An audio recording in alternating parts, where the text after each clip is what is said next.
Today on CityCast Denver, the state legislature is back in session, which means the restaurants and bars of Capitol Hill are once again full of lawmakers negotiating, glad-handing, and maybe even compromising their way to a fresh batch of new laws.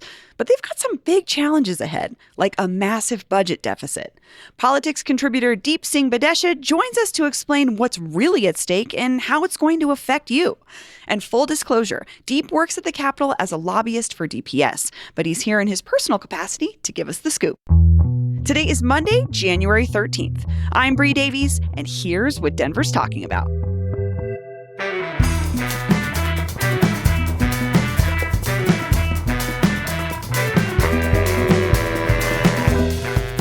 All right, we're talking state politics today. I'm with producer Paul Caroli. Paul, hi. Hey, good morning, Bree. And our politics contributor, Deep Singh Badesha. Welcome back. Good morning. I'm excited to be here this week. Yeah, we're talking all things at the state level.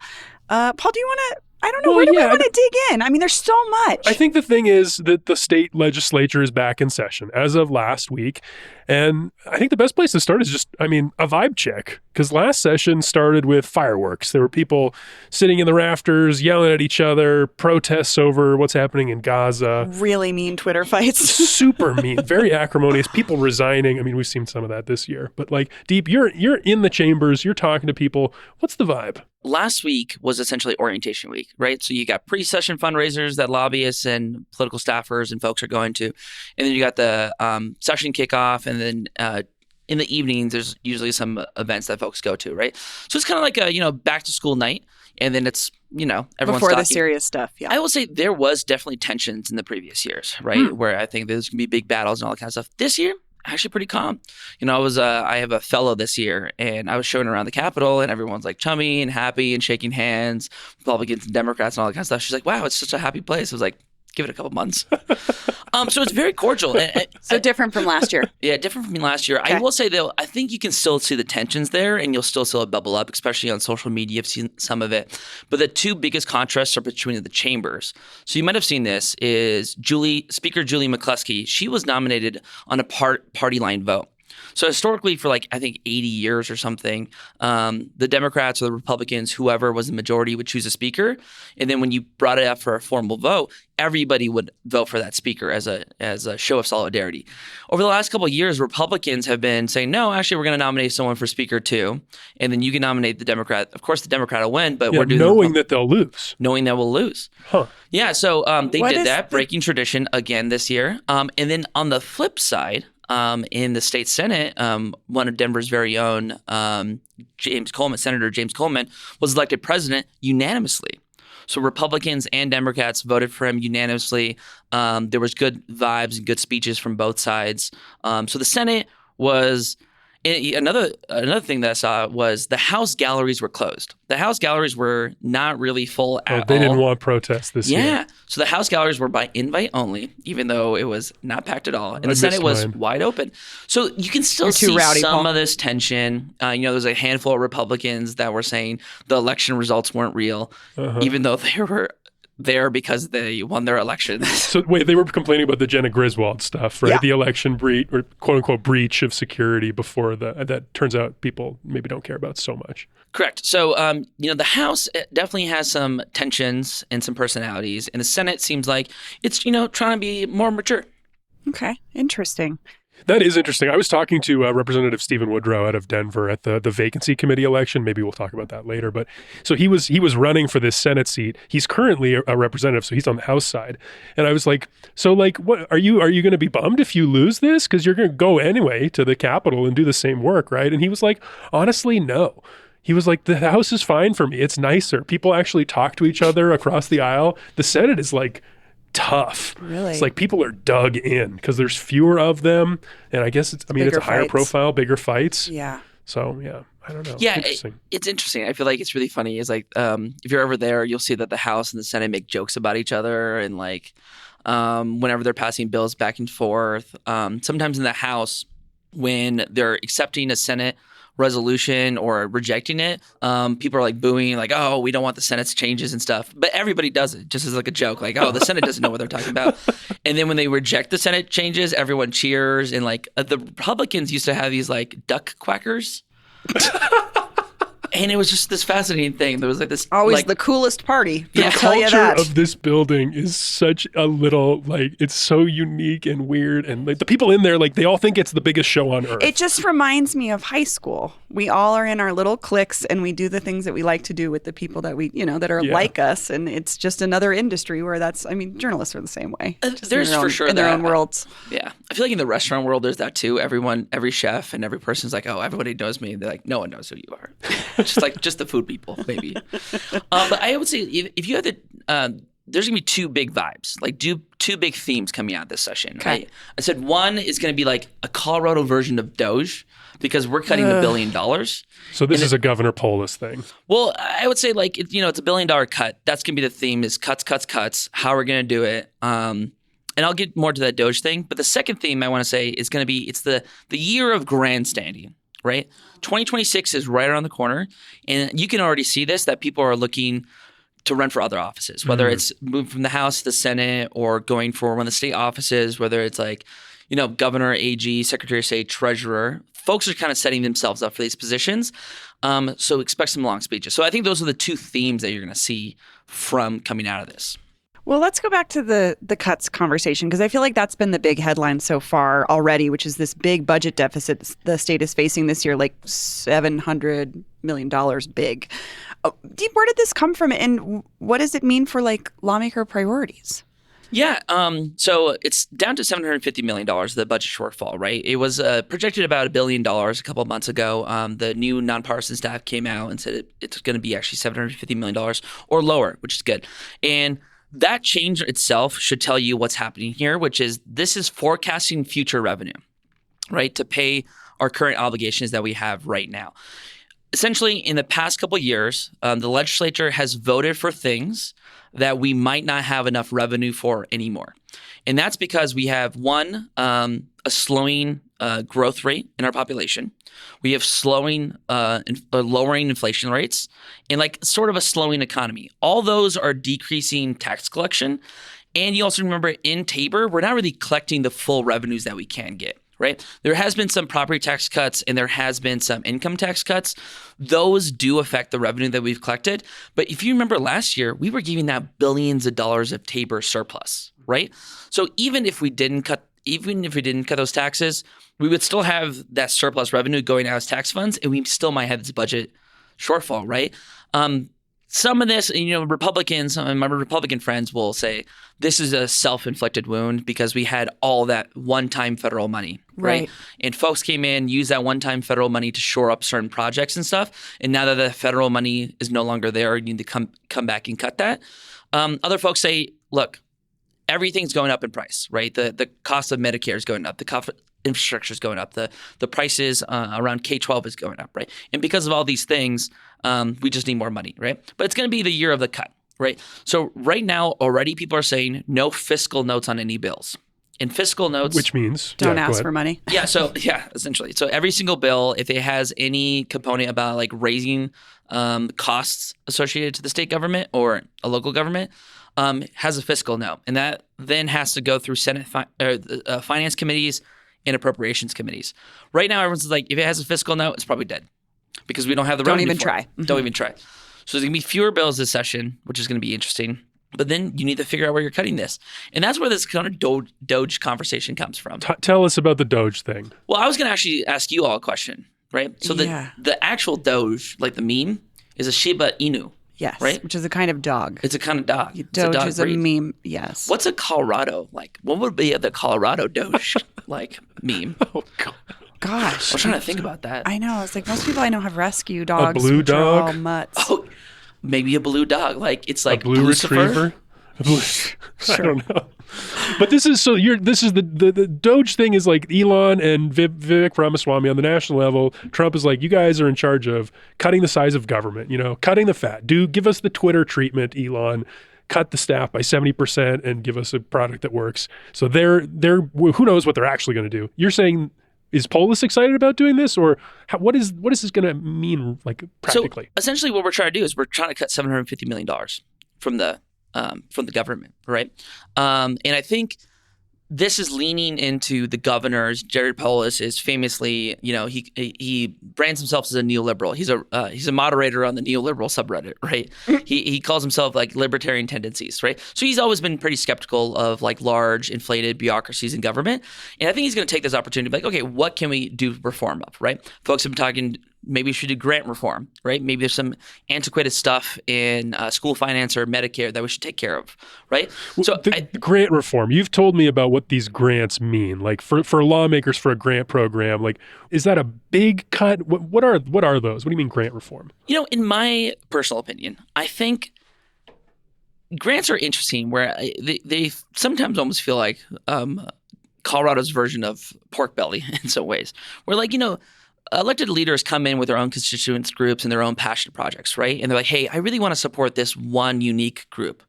And the way to target funding to those groups is usually through a grant program, right? Like, let's say it's like security for religious institutions that might be facing hate crimes because you have a couple groups in your area that you think they need more resilience, right? Sure. You'll create like a $1 or $2 million grant program that certain groups can apply for.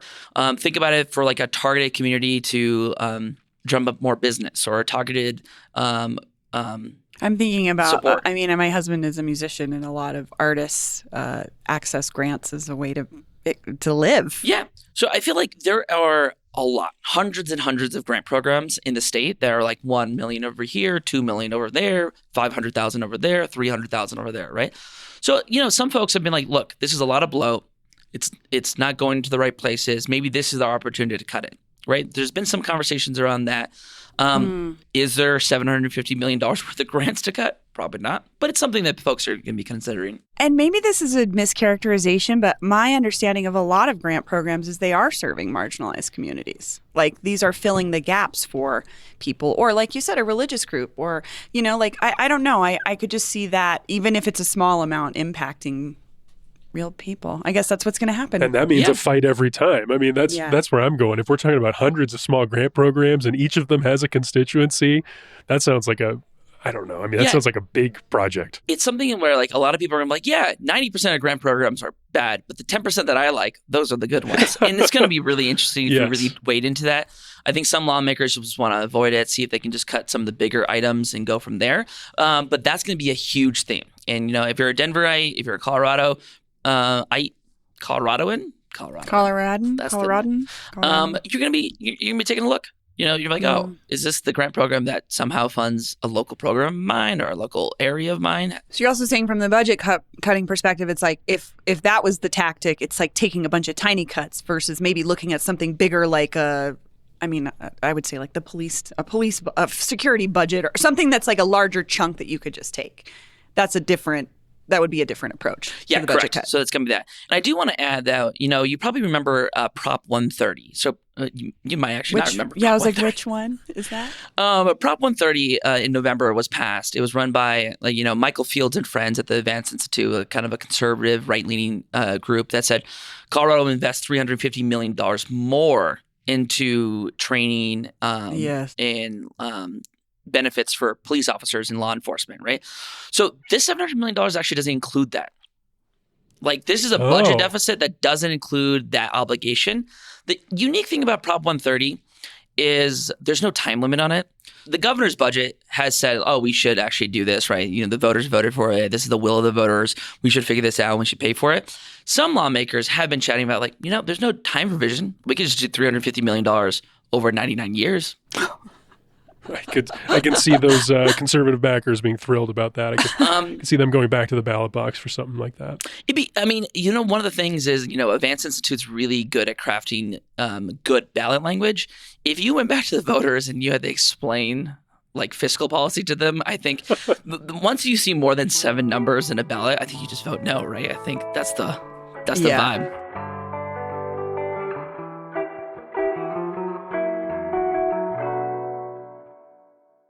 So you brought up Polis a couple of times. We've been talking about, how much he seems to be a fan of some of the things Trump is doing and Elon and RFK Jr. What else is Polis excited about? What's your sense of what are his priorities this session? He is really excited to call us the free state of Colorado. So if you listen to his State of the State last week, he said free state of Colorado, I think 7 times at least. Oh, that's new. That's interesting. Yes, this free state of Colorado. And I think he is really leaning into this thing that, one, saying how Colorado prides itself for freedoms, whether it's like reproductive freedoms, who you can marry, marriage equality, those type of things, right? But also sort of, saying like Colorado is an independent state and we shall be free from federal influence as much as possible, right? And I think Jared Polis is trying to do this thing where he's like, if the federal government's doing something good for Colorado, let's do it. If not, let's pump the brakes on it, right? And Jared Polis is a smart man and knows that if Trump gets mad at someone, it has their ire on them, they'll probably attack them, right? But if you can kind of, stay in there as good gracious, stay under the radar, it might not happen. So I think Jared Polis is trying to do this. Frankly, I think he takes a lot of ownership. He's like, if I'm governor and I pick a personal fight with the president, it's probably not going to be great for our state. So I think he's doing this, walking a tightrope in that way, right? About like what he might actually want to combat, what he might not. And it's going to be a lot of waiting and reacting, right? You've seen this at the state legislature already, whether it's like, we know he's going to do some horrible deportations of migrants and immigrants, especially like folks who are like DACA is for also known as dreamers, folks who came here as childhood arrivals who are working, and they've often been in this country for 30 years, right? I think that's like a big point for Democrats. Governor Polis mentioned this as well, is like if Trump is going after those people, I think people are going to try to think about how to defend those, right? So I think folks are on edge of like, what is Trump going to do? What's going to happen? What state policies can we do? And it's going to be a lot of waiting and reacting. Interesting. And Trump already kind of has stated his eye on us anyway, with Operation Aurora. Operation Aurora, sure. Okay, Paul, you want to talk about how we know housing is consistently a conversation, but there's some interesting. We've had some interesting conversations about housing and the rental market. To understate. Yes, this. Interesting to say the least. Yeah. I think the episode that we've got the most feedback on, maybe in a year, ever, was my interview with Drew Hamrick, the chief lobbyist. He calls himself the general counsel for the Apartment Association of Metro Denver last week. And one of the biggest, one of the most like contentious parts of that was this conversation about RealPage and their rent setting algorithms. So I've been interested in these for a while. That's why I was really excited to talk to him, was like to hear why landlords like them. Because we know Attorney General Phil Weiser has gone after them. He just expanded a lawsuit against them. We know that lawmakers have been trying to ban them. They had an effort last year that failed. So I heard all this feedback from people, and then I asked some of the lawmakers that worked on it because I was curious, is this going to come back, this effort to ban it? I talked to Javier Mabry, who you mentioned, Deep. He was one of the co-sponsors. He tells me that he expects it to pass this year, the same bill that they worked on last year, this ban, because 3 of the senators on this committee were replaced, including 3 of the senators, the moderate Democrats who voted no, including Denver's own Chris Hansen, who was the surprise resignation who left open a vacancy. So he was a no in committee that helped kill this bill. And replacing him, Matt Ball, the mayor's director of policy. Yeah. I checked in with him this morning. He says he's a yes on the ban. So it looks like this ban is going to pass. I think that, man, I don't know. That's so interesting because we've been watching. I remember we talked to Senator Julie Gonzalez about this because she was really fired up when it was going down, and when the initial try to ban it didn't happen. What'd she say? I hope you're happy you made your money today. Yeah, she walked she was mad about it. She walked outside into the lobby and like looked around and kind of just said off the cuff like, "Y'all made your money today," or like something about clients. It was pretty interesting. It was bold. Yeah, but I think it's representative too of how a lot of renters are feeling and why this was such a. Why this is such a hot topic, because it's not just about the rental, like rents are high. It's like, how are they being set this way? Yeah. This is something that is impacting that you have no control over as a renter. I love her. She's great. Yeah, she's she the is. best. On She's a fighter. Matt Ball's first day on Wednesday, he was sitting down and he was in the chambers. He actually doesn't get sworn in. He wasn't sworn in yet on Wednesday, but you saw Julie Gonzalez showing him around the chambers and like pointing at papers. I'm like, oh, look at this. This is a little bit of orientation from veteran Denver senator if I was walking in that building, Julie would be the person I would want to give me that tour. Mm-hmm. But yeah, the Senate did shift to the left, right? And the House only lost 3 seats. right? So it's still quite blue and progressive. I think folks, Republicans are trying to make this pitch that somehow the 2024 election was good for them. That like, Colorado wants a change. I'm like, not really, right? Yeah, it's like maybe. Those 3 seats kind of lost on for various different reasons. And Democrats don't feel that way at all. I think Democrats are like, no, we're here for our base. We're going to be supporting things that they want. And the Senate did shift to the left, notably. Do we want to talk about the condo defect? Oh, sure. I mean, there's some other stuff on housing, too. Because I find that to be very interesting. The condo defect reform, I can't say I know all the details of the fight. I just know that it has been a fight for probably 20 years because no one builds condos in Colorado, it's essentially. Kind of one of the biggest pieces of legislation that's been blamed for why we're in the crisis we're in right now. There's like bills that make it, some people say, too easy to sell the developers of condos. So developers don't want to build the condos. But yet the market needs condos because we have this huge housing gap. So it sounded like Jared Polis was excited about working on this again and finding some new compromise. Maybe that'll work out. But after 15 years of failure on work on this, I don't know. I'm not super optimistic on that. Some of the other stuff on housing, I think, is probably more likely to pass. Like what? He talked about modular housing. This has been kind of a growing theme the last couple years. I know there's a lot of like innovative startup companies that work on these prefabricated homes that are cheaper to build, so then hopefully cheaper to sell and cheaper to buy. Did you see those $30,000 houses you could buy on Amazon? No, that's kind of interesting. On Amazon? Yeah. Do they deliver it? And I don't know. They're not my type of architecture, obviously, but I thought it was such an interesting prospect if it was a $30,000 house. So, for instance, there's a lot in my neighborhood where they tore down a house that was full of asbestos. So, yeah. But you could buy that lot for, I think, $135,000. What if you put 4 of those on there? Right, exactly. Maybe. I would love living next to that because that could mean 4 affordable housing units for people. But yeah. Interesting thoughts, modular housing. Part of it makes me think, like, is this the next trend that makes people nostalgic for the quote-unquote fugly apartments of the 2010s? Are these modular homes going to be worse?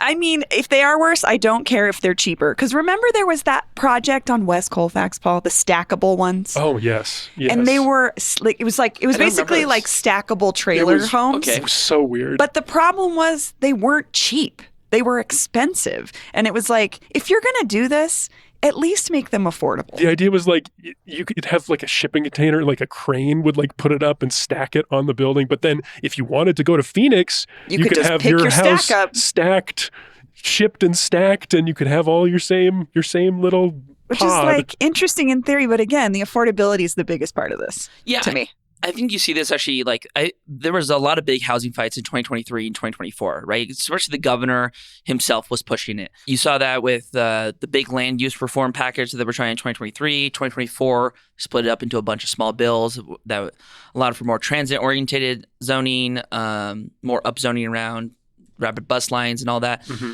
So you actually seen a lot less this year. In comparison to the previous 2 years, right? You have like about 3 or 4 bills, right? You'll see something about construction defects, something about single stairs. Is this about appetite for it? Or like, is there just a fatigue around trying to deal with the housing crisis? Colorado's done this thing in various different areas, right? Whether it's like Medicare or K-12 or any of these various areas where I think when we shifted from red to purple to bluish and we first got our trifectas, right? In 2018, when we got our solid trifectas, won by large margins, in 2020 again, and then 2022 again, the Democrats were like, oh, let's do it all. And they did all the low-hanging fruit, right? They did all the things that were pretty easy and they caught up to like the pretty blue states about like, codifying abortion access. Yeah. Protecting individual liberties. Doing things that blue states were already doing in many ways. But what's happened now is now you're in the contentious fights, right? And people are kind of looking for what's the new direction? What are we doing? And again, we have a really big election coming up in 2026. That's why I think this year is going to be the year of the messaging, some small fights, some posturing. And then in 2026, again, you're going to see that even more to the up-teen scale as we're in the middle of a huge election. And then 2027, after the November 2026 election, that's when I think the parties will have a sense of, okay, this is the direction we're going. This is what the voters want. This is not. So it's going to be kind of a more slow season. I actually, last week, I bet a state legislator that we're going to have less bills than we have in the last 3 years. So over the last 3 years, we've had the governor sign about 500 or so bills. That's crazy. About 700 were introduced. I think we're probably going to be way lower than that this year. Okay, we'll keep an eye on that. Can I make a prediction? I've got one. Sure. On a housing. I think one bill that is going to pass this year is junk fees. Emily Sirota is working on this, and the way they're talking about it and what I talked to Drew Hamrick about, it just seems like moderate Democrats are going to go for this. Attorney General was talking, not to preview, we talked to AG Phil Weiser recently, and he was talking about this. Mm-hmm. I think they're going to give it the Ticketmaster treatment. It's going to be a transparency measure. It's going to be like put the real number at the start so people know what they're getting. Can I just say the Ticketmaster metaphor is perfect because as a person that's looking at ticket prices all the time, because we have an events calendar we update, it's so helpful to know what you're actually paying. And I could see that being super beneficial, even if it's a couple 10, 20, I don't know, a couple $100. I think that could make a difference for renters especially. And I think landlords want it too, because they don't want to waste time getting someone in and then being like, oh, it's actually $500 more, and then they leave. And they feel like they're in this sort of like, it's a competition for them because they don't want to be the one landlord that advertises the real price because then no one will ever bite. Right. And they're in this competitive market. So if everybody has to to say the real price, then it's back to even footing again. Yeah. I think it feels like something minor that could actually make just like feel like a sense of relief for folks. Yeah, there's definitely going to be like pushes from Democrats to be tweaking and pushing things in the right direction. But I don't see anything really huge happening. I think it's going to be a lot of jockeying. Okay. Well, there's a lot to watch. So much to watch. It's going to be an interesting one. Yeah. Well, Deep, Paul, this was great. Thank you guys so much. Yeah, good catching up, Deep. See you next time. Thank you for having me. That's all for today here on CityCast Denver. If you enjoyed this show, why not take a minute to tell Senate President James Coleman about us? Rate the show wherever you get your podcasts and subscribe to our morning newsletter and learn more about us at denver.citycast.fm. And if you love the show, come see us in person at Heyday, an indoor fair with urban flair on Saturday, March 8th. Get your tickets now at heydaydenver.com. We'll be back tomorrow morning with more news from around the city. See ya!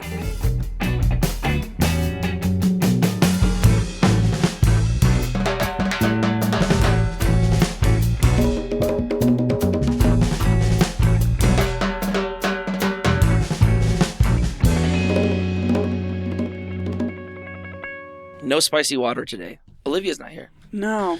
Olivia's on the Zoom. Sorry, Olivia. Olivia's no spicy surveilling water. her neighbor in the parking lot.